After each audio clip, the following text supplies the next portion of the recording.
신문대로 거듭니다 말씀으로 주제로 여러분과 내려오 나누겠습니다. 여호수아에서 보면 이스라엘 백성들이 요단강을 건너 길갈이라는 곳에 진을 쳤어요. 이때부터 광야에서 내리던 양식 만나가 멈췄습니다. 이때가 절기상 6월절 4월입니다. 4월. 그리고 나서 처음 가나안 땅 곡식으로 그때 식사를 하고 예배를 하고, 그리고 50일쯤 지나서 이제 오늘입니다. 오늘 혹은 7.7절 일주일이 7번씩 지난 다음 날, 혹은 오순절 혹은 맥추절이라고 해서 이 뜨거운 여름에 두 번째 절기를 주셨어요. 그런데 이제 제가 왜 이스라엘의 절기 중에 첫 번째 맥추절을 생각하냐면, 이때는 전쟁 중이었어요. 가나안 점령 전쟁 중이었었는데 첫 번째 맥추 소출을 어떻게 얻었을까? 장정들은 다 전쟁에 나가 있으면 남아있는 사람들은 아녀자들, 그리고 노약자들, 청소년들이 남아있죠. 거기에 전쟁에 나가 있는 동안 나머지 사람들이 열심히 공부를 신고 채소를 돌보고 가꿨단 말이에요. 가꿔가지고 그것으로 첫 번째 이 맥추감사절, 그러니까 430년 동안 노예 생활을 했고 40년 동안 광야에서 지냈는데 우리의 소유의 첫 번째 소출을 얻은 것으로 감사 예배를 이 한여름에 드렸다. 그러면 자기 소유로 처음 거둔 것으로 예배 드렸을 때 뭐 양이 풍족했겠어요? 아니면 뭐 품질이 좋았겠어요? 처음 가진 거 가지고 처음 농사 졌는데 그냥 하나님의 은혜죠. 내 것으로, 내가 거둔 것으로 하나님께 예배 드릴 수 있다는 것, 그 자체가 은혜였지, 그게 뭐 풍성한 일이고 뭐가 물질이 많았겠냐는 거예요. 그래서 이 추수감사의 유래인 미국의 추수감사절 유래를 봐도 지금부터 400년 전에 1620년에 이 청교도들이 배를 타고 신대륙으로 건너갔어요. 건너가서 배 안에서도 많이 죽었고, 어쨌든 신대륙에 도착한 사람들은 101명입니다. 101명. 그리고 이 사람들이 첫 번째 추수감사절을 지나는데 1620년에 도착해서 1623년에 첫 번째 추수감사절을 지내요. 그런데 환경이 아주 말할 수가 없어요. 모르는 땅에 왔잖아요. 그러니까 유럽식의 농사를 져도 농사 수출이 안 나와요. 그 다음에 인디언들하고 땅 분쟁 때문에 계속 전쟁 중이에요. 그리고 나고 기근이 오니까 질병이 많아지기 시작했어요. 툭툭병에 걸리고요. 환경도 유럽과 달라서 적응하기가 힘들어요. 그때 당시는 밀림이 많아서 힘들고 야생 짐승도 다 달라요. 그래서 환경과 그들이 가지고 있는 질병과 기근 때문에 3년 만에 첫 추수감사를 지내는데 예상했던 양의 절반 정도밖에 수확을 못했대요. 이거 가지고 밀 한 10가마니 없겠지 했는데 5밖에 안 나오고, 과일 10개 따게 했는데 5개밖에 안 나오고. 왜냐하면 환경이 다르니까, 이 방식이 다르니까 안 되는 거예요. 저 멀리 인디언 땅에서는 잘 되는데, 왜냐면 인디언 사람들은 자기 땅에서 자기 방식대로 하니까 잘 되는데 이주한 사람들은 안 되는 거예요. 그래서 3년 만에 추수감사절을 지내는데 이들이 생각하기에는 최고의 추수감사절 예배를 드렸다라고 기록이 남아 있죠. 그러면 이런 것이 감사 예배의 정신이다. 많이 가지고 있어서 잘 돼서 이 감사 예배를 드리는 게 아니라 부족해도 내 예상에서 절반밖에 안 돼도 내 소유의 첫 번째 수확이 뭐 많겠냐? 그래도 하나님이 계시기에 나한테 이런 기회를 주셨다라고 감사 예배를 드리는 것이 매추감사, 추수감사의 정신입니다. 그래서 미국의 추수감사절 예배가 아주 특별해요. 그래서 이제 레위기에서는 뭐라고 말씀이 기록되어 있냐면 순종하는 자에게 아름다운 수확을 주시겠다고 레위기 26장 3절부터 13절까지 쭉 한번 읽어보겠습니다. 어떤 복을 주시나 다 같이 함께 있습니다. 시작. 너희가 내 규례와 계명을 준행하면 내가 너희에게 철을 떼어라 비를 주리니 땅은 그 산물을 내고 밭의 나무는 열매를 맺으리라. 너희가 타작에 이 포도를 딸 때에 붙이면 너희가 풀었다는 것을 파종할 때까지 미치리니 너희가 음식을 배불리 먹고 너희 땅에서 안전하게 거주하리라. 내가 그 땅에 평화를 내릴 즉 너희는 누울 때에 너희를 이렇게 할 자가 없을 것이되어 내가 지나온 정신들을 내 땅에서 제할 것이요 같이 너희와 땅에서 가지 아니할 것이며 너희를 부리니 너희는 너희 앞에서 칼을 엎드질 것이라. 또 너희가 다섯을 백을 것이요 너희 백이 쫓으리니 너희가 대적들이 너희 앞에서 칼에 엎드질 것이며 너희는 너희의 불보다 너희 조상들을 번성하게 하고 너희를 창대하게 할 것이며 내가 너희와 함께한 내 언약을 이행하리라. 너희는 오래 두었던 묵은 곡식을 먹다가 새 곡식으로 말미암아 묵은 곡식을 치우게 될 것이며 내가 내 성막에서 너희 중에 세우리니 내 마음이 너희를 떠나지 아니할 것이며 나는 너희를 중에서 행하여 너희 하나님이 되고 너희는 내 백성이 될 것이라. 나는 너희의 애굽 땅에서 인도에 내어서 종이 된 것을 떠나게 한 너희 하나님 여호와니라. 내가 너희의 멍에를 빗장을 부수고 너희를 바로 서게 걷게 할 거였느니라. 아멘, 아멘.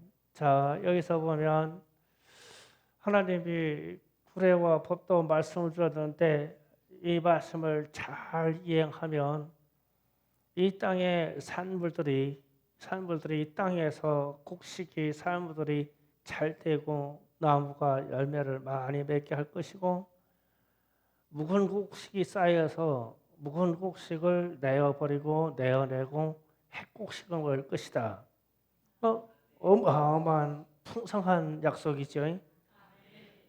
그래서 하나님의 말씀에 순종하는 것이 심는 것이고 이 순종에 따라서 그 복이 우리에게 온다는 거예요. 지금 세상은 이런 방식을 달리 얘기하지만 우리는 이 사실을 믿어야 돼요. 이 땅에 이 한국의 남한의 기독교인들이 지금보다 한 절반 정도 줄어들고 기독교인들이 사라진다면 이 땅은 기근이 와요. 북한이 그렇잖아요. 북한이. 이 한반도가요. 손바닥만한 땅이에요. 넓은 땅이 아니에요. 그런데 6.25 전쟁 전에는 북한이 훨씬 잘 살았고 북한에 남한보다 훨씬 많은 양식이 있었어요. 왜 그러냐면 만주 쪽에서 만주가 어마어마하게 넓은 땅입니다. 여기서 들어오는 곡물, 밀, 콩이 어마어마해서 북한이 아주 잘 사는 땅이었어요. 남한이 훨씬 못 살고. 그런데 기독교인들이 남쪽으로 다 몰려온 이후에 남한에 그 이후로 기근이 든 적이 없어요. 거진 70년간 기근이 든 적이 없어요. 세계 역사에서 이런 유례가 없어요. 뭐 남미나 이런 데 가봐요. 막 형편없어요. 아프리카 쪽 가면요. 더 형편없고요. 중동도 마찬가지예요. 그런데 전 세계에서 70년 가까이 풍년을 이룬 나라는요. 진짜 천우후무예요. 그러니까 우리가 이런 사실을 교만히 여기지 말고 하나님의 말씀에 순종되어서 우리가 심은 대로 거두어지는 역사가 있기를 원합니다. 하나님을 믿는 백성들에게 아주 절묘한 축복이 있다는 것은 땅이 회복돼요. 진짜예요. 땅이 회복돼요. 저는 이 근처 우리 농장하고 우리 교회 인근을 가꾸면서요. 여기가 얼마나 비옥한지 하나님이 얼마나 땅을 아름답게 회복시켜 주는지 몸소 느껴요. 풀이 자라는 속도가요. 다른 데보다 여기가 월등히 잘 자랍니다. 진짜예요. 우리 사모님 고생 많이 하지만 그러면서 이야 이렇게 잘 자랄 게 아니야. 야 이렇게 물이 좋으냐? 제가 이 유구에 있는 수국 축제 그 농장을 방문했다가 지난주에 갔다 왔는데 거기를 가니까 꽃이 펴서 이미 늙어서 시들었어요. 그런데 여기는 지금 수국 꽃이 핍니다 지금. 그러면 이게 이 온도와 환경 차이가요 3주 정도 차이 나요. 그러니까 이 같은 충청권인데 저쪽 공주 유구 쪽에는 3주 전에 다 꽃이 폈어요. 그런데 여기는 지금서 펴요. 왜 그럴까요? 온도 차이하고 여기에 있는 공기하고 산소가 달라요. 그래서 늦게 피면서 오래 가요. 제가 요 앞에 있는 수국을 항상 바라보면서 얘들 참 오래 간다, 오래 간다. 지금 3주째, 4주째 계속 가잖아요. 지금도 제 아들 꽃 늙으려면요. 아직 멀었어요. 2, 3주 더 갑니다. 다른 데서는요. 꽃이 핀 듯하면 그 다음 주에 고개 숙여요. 달라요. 그래서 하나님이 하나님의 말씀이 있고 하나님의 말씀에 순종하는 백성들이 많으면요. 땅이 막 회복되는 거예요. 이 땅에 풍년이 괜히 오는 게 아니에요.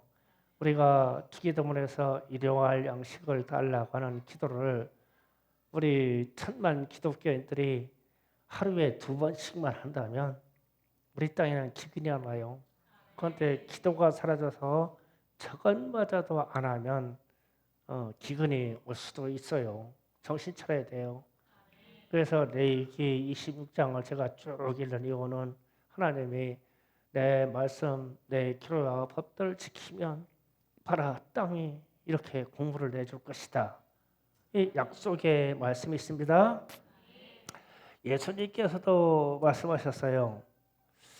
씨 뿌리는 방법으로 마태복음에서 말씀하십니다. 씨 뿌리는 방법으로 영적인 진리를 설명하셨어요. 그러니까 좋은 심령 위에 하나님의 말씀을 뿌리면 30배, 60배, 100배의 열매를 맺을 것이다 라고 마태복음에서 말씀하셨죠. 그런데 이 내용에서 우리는 주목할 게 있어요. 예수님은 비유로 농부가 씨 뿌려서 수고하는 이야기를 해요. 영적인 진리도 똑같아요. 자연의 법칙도 똑같아요. 농부가 씨 뿌리는 수고, 그러면 우리는요, 우리 청소년들에게 제가 가장 걱정하는 것 중에 하나가 노동을 싫어해요. 쟤들은 씨 뿌리는 걸 싫어해요. 그러면 장래가 없어요. 다 앉아서 책상에 앉아서 수고하면 누가 일하고 누가 청소하나요? 그러면 앞으로는 책상에서 앉아서 일하는 이 가치의 사람들이 많고 육체의 노동으로 일하는 사람이 숫자가 훨씬 적기 때문에 노동적으로 기술적으로 승부하는 게 인생이 훨씬 빨라요. 안전하고. 다 앉아서 일하면 뭐 하겠어요. 세상 이치도 마찬가지예요. 그래서 농부의 일로 주님이 비유하셨단 말이에요. 그래서 앞으로 대세는 농사지 누구예요? 다소라 농사지차? 농사지차 다소라. 가을이도 농사짓는 게 나서 대세를 하니까 진짜요. 나연히 서희는 말 안 들어. 아빠가 나랑 나무 하자기도 말 안 들어. 대세를 하니까 제가요 요새 대해서 이 나무로 되는 꽃에 대해서 관심이 많거든요. 근데 야 우리 청년들 중에서 이거에 승부할 사람 없나? 이거에 승부할 사람 없나? 꽃나무 재배하는 거 한 가지로 승부할 사람 있나? 막 가르쳐주고 도와주고 막 떼돈벌게 해줄 것인데 응? 태연아 꽃나무 재배하는 거 하자. 대답이 이게요 그냥 헛듣지 마세요. 진짜예요. 핸드폰 해봐야 돈 나옵니까? 뭐 나와요? 뭐 어쩌다가 사람들이 무슨 뭐 전자 거래해가지고 막 수십억을 얻었다, 막 몇십억을 얻었다, 막 어쩌다 한 번 나오는 일이에요. 다 핸드폰 하는 사람들 중에서 어쩌다 한 명. 그러나 노동으로 일해서 심는 것은요 심는 대로 거둬요. 지금 성경에서 말하는 이치를 여러분에게 소개하는 거예요. 잘 생각하셔야 됩니다. 그래서 우리는 심은 대로 거두는 첫걸음은 순종이에요. 오늘 말씀 대유기 26장에서도 말씀에 순종하면 하나님께서 주시는 복에 대해서 증언한 거예요. 그 순종이 제사보다 낫다 하시고 행악자가 달드는 것을 부러워하지 말라 하셨어요. 그래서 악한 사람들이 잘 되는 거 부러워할 거 없어요. 악을 심었기 때문에 그들은 반드시 심판을 거둬요.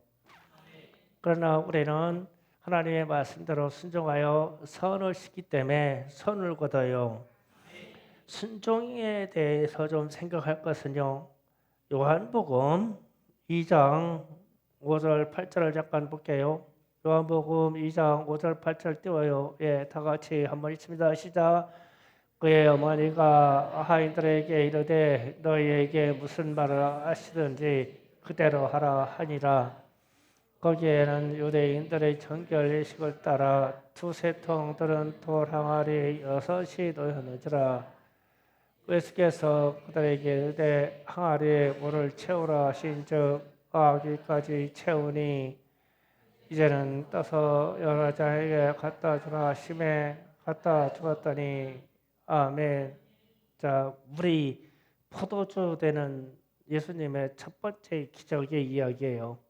그런데 여기서 단순한 이야기 같은데 핵심적인 게 있어요. 항아리 6이 있어요. 돌 항아리가 있었는데 우리가 바켓으로 치면 2~400가스, 한 3바켓 정도 들어가는 그런 이 통이래요. 그런데 거기에다가 하인들에게 뭐라고 했냐면 물을 채우라. 그런데 실제로 이 잔치가 한참 진행되었기 때문에 이 항아리에 물을 쓸 일이 없어요. 사실은. 왜냐하면 이 항아리가 뭐냐면 결례에 따라 항아리에 물을 떠서 손 씻는 용도예요. 손 씻는 용도. 그러니까 이미 하객들이 손 씻고 다 들어갔어요. 그러니까 통이 물이 비어 있는 거예요. 그런데 예수님이 뜬데없이 하인들에게 항아리에 물을 채우라. 그러면 하인들이 생각할 때 아니 손님들은 다 들어왔고 이 물 쓸 만큼 다 썼는데 왜 물을 채우라고 하지? 사실 필요가 없어. 그런데 이제 포도주가 떨어졌다는 얘기가 보고되는데 이제 어머니 마리아가 예수가 하라는 대로 해라. 이 얘기를 했어요. 그러니까 그 순종하라는 뜻이죠. 그런데 이제 언제까지 순종해야 되냐면은 항아리에 아구가 넘칠 때까지. 그래서 이 돌 항아리에 물을 부어서 항아리에 물이 넘칠 때까지 갖다 부은 거예요. 그랬더니 이 물이 갑자기 시뻘거지면서 변하더니 포도주가 되어버렸어요. 이게 기적의 논리예요. 우리는요, 우리가 순종한다는 거를요, 끝까지 못해요. 하다가 말아요. 그리고 스스로 판단해요. 이만큼 있으면 됐겠지 판단해요. 이게 돌 항아리에 물이 넘치기까지 순종해야 돼요. 그래야 좋은 결과가 나와요. 영적인 것도 마찬가지고 육체적인 것은 마찬가지예요. 우리가 항상 이 농사짓는 분들이 들이를 하다가 힘들어서 포기하면요. 어떻게 해야 돼요? 밭은 풀밭이 되는 거예요. 하다 포기하면. 제가 이 인근에 있는 이 우리 교회 주변을 가꾸고 빌어주고 풀 깎고 하는 거 포기하면요. 2주 만이면요. 여러분들이 발 디디기 힘들어요. 왜냐하면 끝까지 해야 돼요. 순종이. 끝까지 해야 됩니다. 그래서 제가 제 후임자들에 대해서 상당히 걱정이 많아요. 야, 이거 끝까지 할 사람 있을까? 이 진짜로 우리는 이 순종이라는 것은요, 끝까지 하는 거예요. 그게 물이 채워질 때까지. 이게 쉬운 게 아니에요. 성경에는 그에 물이 넘칠 때까지 채웠다라고 글로 써 있지만 그 당시에 하인들이 이거 행하는 것은요, 쉬운 일이 아니에요. 그래서 이게 순종입니다. 여러분이 순종의 이치를 깨닫기를 원합니다. 그 다음에 두 번째로 신령한 것을 심으라, 성령으로 심으라 그랬어요. 오늘 말씀 중에서도 8절에서 보면 자기 육체를 위하여 심는 자는 육체로부터 썩어질 것을 거두고 성령을 위하여 심는 자는 성령으로 영생을 거두라 그랬어요. 그러니까 성령으로 심어라 이런 뜻이죠. 그러면은 육체의 일을 심지 말아라 우리의 삶 속에. 그러면 육체의 일이 뭐냐라고 했을 때 바로 앞에 갈라디아서 5장 19절에서 21절에 자세히 기록되어 있어요. 다 같이 한번 읽어보겠습니다. 5장 19절에서 21절까지 다 같이 읽습니다. 시작.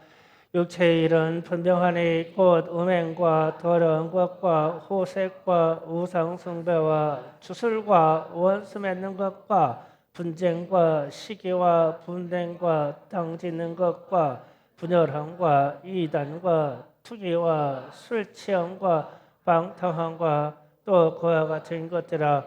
전에 너희에게 경경같이 경계하노니 이런 일을 하는 자는 하나님의 나라의 유업을 받지 못할 것이요. 아멘. 육체의 일로 기록되어 있는 이런 일이요. 뭐 음행이고 뭐 이런 거 등등 이런 것들을 절대 내 인생에서 심지 말아라. 절대 심지 말아라. 근데 이게 상당히 참 문제가 돼요. 그러면 성령으로 심는다는 것은 그 이하 말씀이에요. 성령으로 심는 것이 무엇이냐? 22절, 23절 다 같이 또 있습니다. 시작. 오직 성령의 열매는 사랑과 희락과 화평과 오래 참음과 자비와 양성과 충성과 온유와 절제니 이 같은 것을 금지할 법이 없느니라. 이런 것들은 내 인생에 적극적으로 심어라. 그러나 육체의 일로 계획된 것은 심지 말아라. 하나님의 나라의 유업을 받지 못한다. 이 땅에서도 받지 못하고 천국에서도 받지 못한다. 그러나 성령의 일들을 심으면, 이런 일을 심으면 너희들이 영생의 생명을 얻을 것이다. 이 땅에서도 존귀한 것을 얻게 될 것이다. 약속하셨어요. 그러면은 육체의 일에 대해서 세상의 흐름을 제가 잠깐 좀 소개할게요. 1960년대에 들어와서 성의 자유가 이 세상 서구사회에서 들어왔어요. 그거를 영어로 말할 때 프리섹스라고 해서 프리섹스라고 하는 사상이 1960년대에 들어왔어요. 이게 들어온 이후로 전 세계에 무슨 현상이 나왔냐면 이게 지금도 이어지고 있어요. 이거 1960년대에 시작됐는데 성병이 생기고 이혼율이 증가하기 시작했어요. 서로 상대방이 바람 피웠다 그래가지고 이혼율이 많이 증가했죠. 그래서 이게 그러면은 이런 사상이 들어와서 이걸로 끝났냐? 1970년대 들어와가지고 호모섹스라 그래가지고 동성애라는 게 이 1970년대부터 시작했어요. 우리나라는 지금 와서 몸살았지만 원래 서구사에서는 1970년대 시작됐습니다. 그런데 이 동성애로 해가지고 에이즈가 창궐을 시작했어요. 에이즈. 그때 당시 1970년대, 80년대는 에이즈로 인해서 인류가 멸망 내지는 인구가 절반 이상이 줄어들 것이라고 예고하고 걱정했어요. 왜냐하면 고칠 방법이 없고 고칠 약이 없으니까. 그런데 이제 그 이후로 에이즈가 창궐하니까 의학자들이 이것을 치료하는 방법을 연구해가지고 지금은 치료됩니다. 완전 치료가 아니라 더 진행되지 않게까지 치료가 돼요. 그런데 이 치료 중에라도 잘못된 성관계를 하면 에이즈가 또 옮겨요. 그래서 이게 상당히 문제가 돼서 어쨌든 지금은 치료하는 방법이 있고 생명을 연장하는 방법이 있어요. 근데 1970년대 이게 이 동성애 문제가 부각된 이후에 에이즈라고 하는 이 치명적인 질병이 일어나서 인류의 멸망까지 예고했다고요. 그런데 그게 아니라고 해서 사람들이 방심하는 것 같아요. 2000년대에 들어와서 이 부분 지금 성적인 적이 보면 동성애 부부가 합법화되고 입법하는 시대가 됐어요.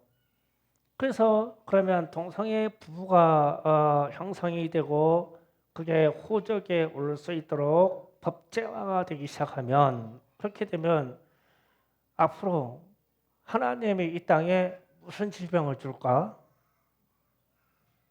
분명히 이 성적인 문제로 성병과 우리가 알지도 못하는 에이즈라고 하는 질병까지 왔다가 우리에게 코로나라고 하는 어마어마한 팬데믹 질병이 왔다가 앞으로 코로나보다 더한 바이러스 질병이 올 것인데 이게 왜 올까라고 했을 때 인간들이 타락하면 와요. 인간이 정결해지고 회개하면 땅도 회복되고 사람도 회복되고 질병도 회복이 되거든요. 그런데 인간의 탐욕이 이 성적인 문제의 타락, 이 문제도 계속 간다고 그러면 조만간에 어마무시한 질병의 세계가 와요. 이 세상을 흔들 만큼 진짜로 이 역사가 그렇게 되었어요. 실제로 60년대, 70년대가 먼 세월 같죠. 저는 그 시대를 살아온 사람이잖아요. 예, 이게 다 이루어졌고 그렇게 되다가 치료되고 뭐해요. 앞으로가 문제예요. 지금 성의 자유, 거기다가 동성애까지 자유, 그 다음에 제3의 성까지 자유, 그 다음에 짐승하고의 관계도 자유, 이렇게 돼버렸어요. 그러면 무슨 질병이 오겠냐고. 반드시 와요. 이게 두려운 거예요. 그럼 우리는 절대 육체의 길을 심으면 안 돼요. 그래서 성령으로 말미암은 사람을 사랑하고 인내하고 온유하고 기뻐하고 평강하고 이걸 심어야 되는데 육체의 쾌락의 일을 계속 심어버리면요 큰일 나죠. 그래서 우리는 반드시 성령으로 말미암은 생명의 일들을 심고 성령의 열매로 나타나는 일들을 심어야 돼요. 그 신령한 것으로 심어서 생명의 일들을 거둬야 됩니다. 이게 두 번째 심대로 거둔다는 이치예요. 그 다음에 세 번째로 심어야 된다는 이치를 말씀에서 그렇게 표현합니다. 선을 행하라 했을 때 9절입니다. 6장 9절에 우리가 선을 행하되 낙심하지 말지니 포기하지 아니하면 때가 이름에 거두리라. 선을 심어라 그랬어요. 인생을 살다 보면 선한 것은 하나님의 뜻밖에 없다는 것을 깨닫게 돼요. 사람은 왜 이렇게 간사한지, 사람은 왜 이렇게 변덕이 심한지, 사람은 왜 저렇게 악한지 우리는요 내 자신을 보지는 못하도 남들을 보고 잘 알아요. 이거를요.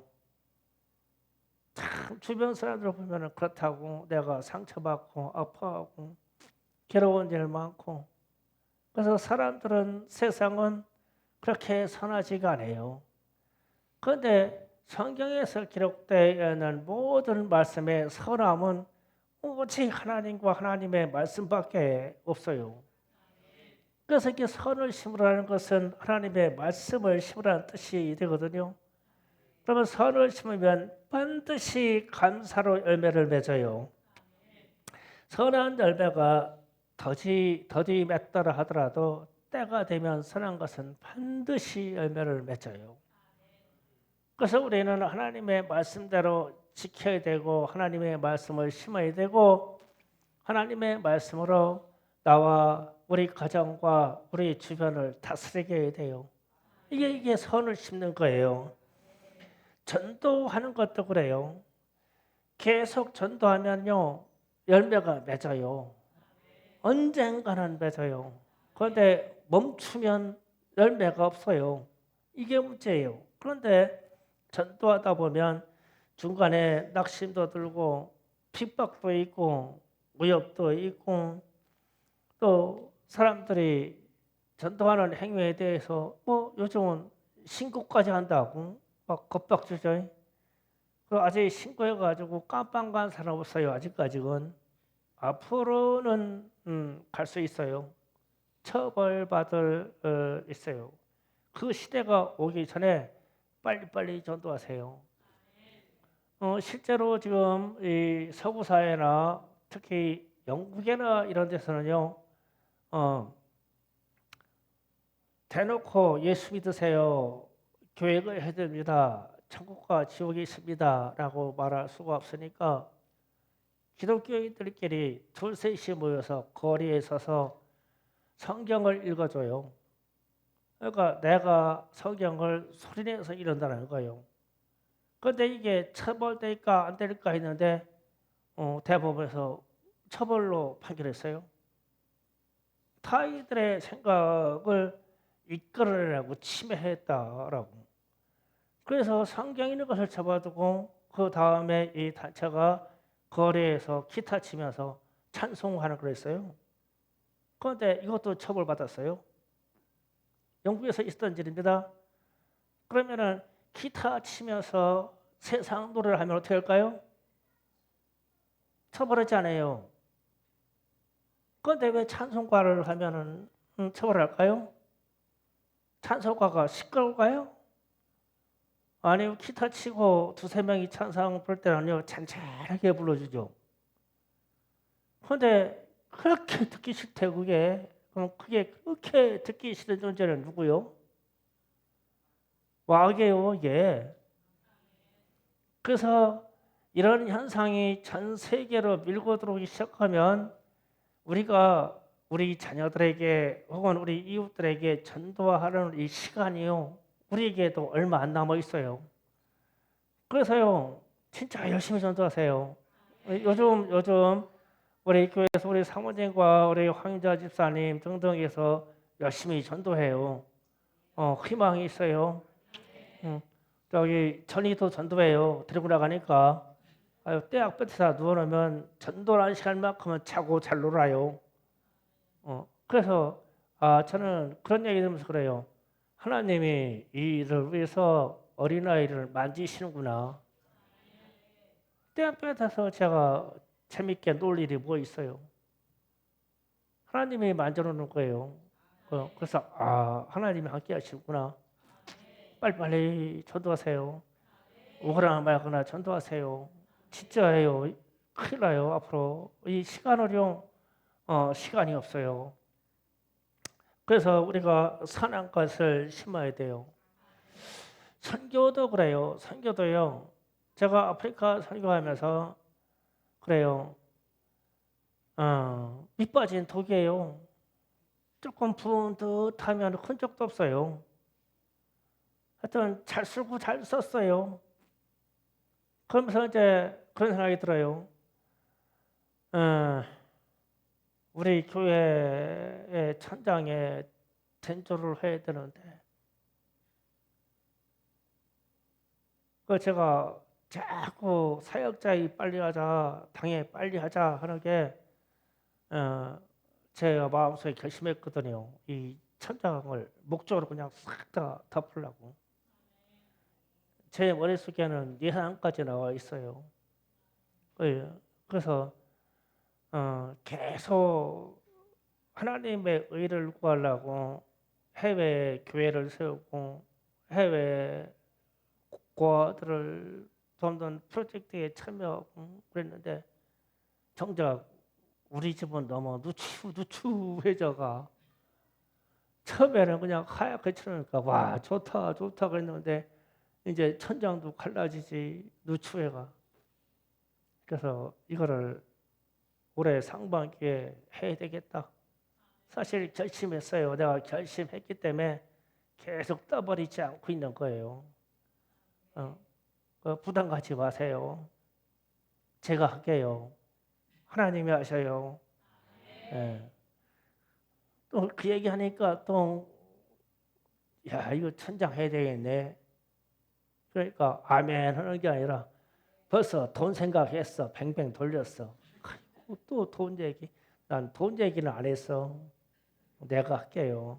하나님이 하셔요. 왜 이런 얘기 하냐면 선을 심어야 되는데 선을 심고 해야 되는데 전도도 선이고 선교도 선이고 우리 교회를 아름답게 하는 것도 선이에요.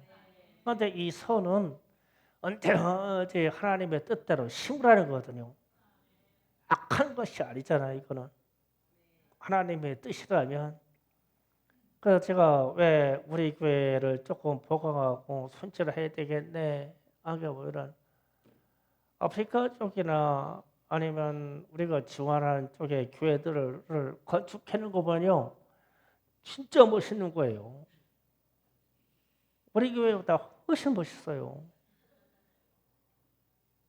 그래가지고 꼭 부자 도와주는 기분이요.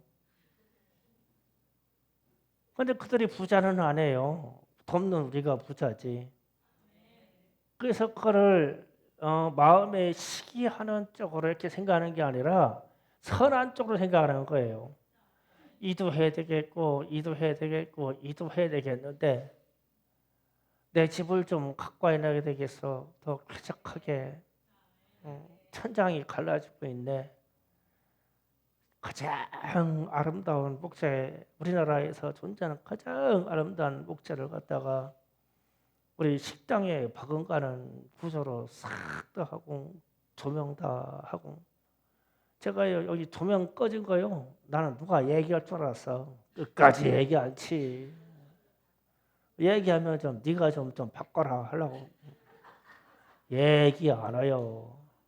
그래서 내가 이 교회 내부 리모델링에 손대면서 전기도 그렇게 했지 않겠냐. 하반기에 하고 싶어요.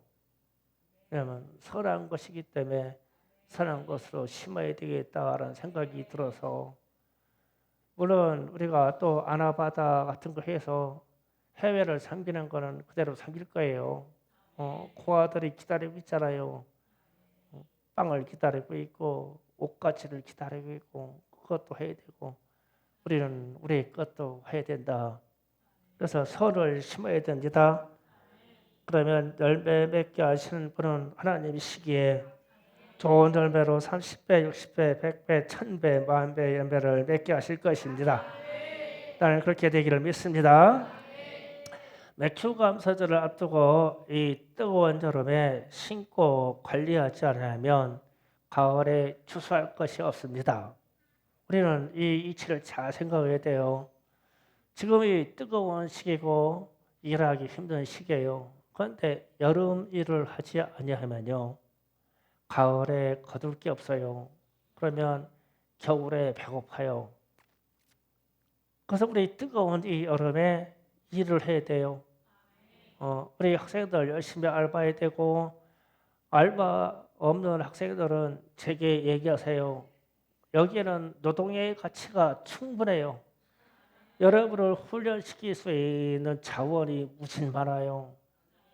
말만 하세요. 시켜줄게요. 예. 그래가지고 하루 종일 안 시켜요.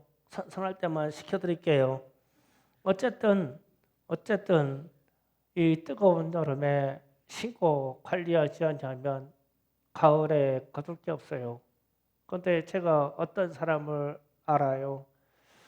어떤 사람은요, 이 여름에 시험 들어가지고 놀아요. 시험 들어서 여름에 노는데 여름에는 놀만해요. 얼어 죽을 일이 없으니까 여기저기 다니면 그냥 낚시해서 먹고 살고 뭐하고 먹고 살만해요. 놀만해요. 그리고 잠자리는 아무 데 가서 자도 돼요. 얼어 죽을 일 없으니까. 그래가지고 그렇게 놀다가 가을에 되면 이 사람에게는 일이 없어요. 그럼 뭐 겨울에 되면 비참해요. 저는 꼭 인생의 패턴을 그렇게 사는 사람을 일부러 알고 있어요. 제가 목회자이기 때문에 사람들의 삶을 잘 살펴보잖아요. 여름에 시험 들어가지고 노는 사람이 있어요. 참 안타까워요. 곧바로 추수감사 가을이 오고 그리고 겨울이 오는데 어찌 알고 겨울에 되면 쩔쩔매요. 추운데 아이고 추워 아이고 추워 그래요. 춥기도 우리보다 몇 배가 추워요. 이런 사람들은요. 그래서 뜨거운 여름에요. 포기하지 말고 일하셔야 돼요. 우리 청년들 방학됐다고요. 놀지 마세요. 이 뜨거운 여름에 학원에서 혹은 독서실에서 열심히 공부한 사람이 앞으로 보세요. 수능시험 대박으로 나옵니다. 뜨거운 여름에요. 그냥 뜨겁다고 놀고 쉬어요. 점수 나올 일 없어요. 안 나와. 제가 기도를 해줄게요. 공부한 대로 나오게 하옵소서. 기도를 해주는데 이 뜨거운 여름에 엉덩이에 진짜 땀띠 나가면서 그렇게 하면 이게요. 수능 대박 터져요. 이번 고3 누구냐? 다솔이? 예? 이요? 아, 저기 뒤에 있구나. 민채. 알아서 해. 뜨거운 여름에. 돈 벌려고 이러든지 공부하려고 수고하든지. 그렇게 돼요. 이게요. 진짜요. 인생의 이치가. 말씀을 결론을 정리합니다. 다음 주 제가 맥주 감사절을 보면서 여러분에게 오늘 말씀을 소개하는 중에 이스라엘의 첫 맥주절, 이때는 전쟁 중이었다. 첫 소유에서 걷어들라니까 전쟁이라는 노동에 가는 사람들이 다 나가서 전쟁하기 때문에 아녀자들이나 노약자들이나 아이들이 첫 맥주감사에 수화가 됐는데 그 양이 뭐 많고 뭐 품질이 좋았겠냐. 이 의문을 던지고 두 번째로 의문을 던지는 게 이 오순절 때 주님의 제자들이 예루살렘을 떠나지 않고 마가 다락방에서 기도할 때 왜 그렇게 기도했냐면 숨어서 기도했어요. 왜냐하면 예수님이 십자가에 죽으시고 승천하신 후에 열흘 정도 공백이 있는데 이 공간 동안 어디에서 대놓고 예배드릴 수도 없고 대놓고 기도할 수도 없고, 그러니까 예수님과 모이던 다락방에 모여가지고 거기서 죽어라고 기도했어. 그러다가 성령 받은 날이 이 맥추감사절 오순절 날이에요. 그러면은 이 성령 받을 때, 이 뜨거울 때 거기에서 120명이 기도했다는데, 간절히 기도했다는데, 뜨거운 떼약볕의 날에 얼마나 기도했을까? 그럴 때 환경이 좋은 환경이 아니요. 우리가 이 기도하라는 환경이요, 좋으면요 성령 못 받아요. 진짜 힘들게 기도하고 내 에너지 빠지게 기도해야 되고 내 무릎 아프게 기도해야 되고, 이게 육체가 편안한 상태에서 그게 아니에요. 제가 왜냐하면 열매 맺는 이 시가 그렇기 때문에 이 얘기를 하는 거예요.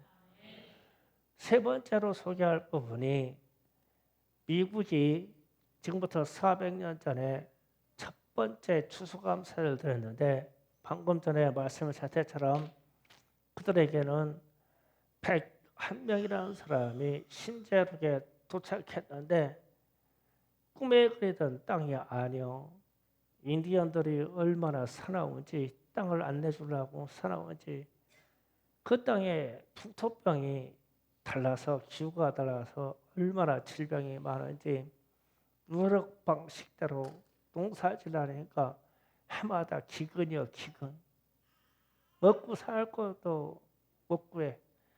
그렇게 했을 때 왜 청교도들이 그렇게 신앙 훈련이 잘 된 사람들이 3년 만에 추수감사 예배를 드렸을까?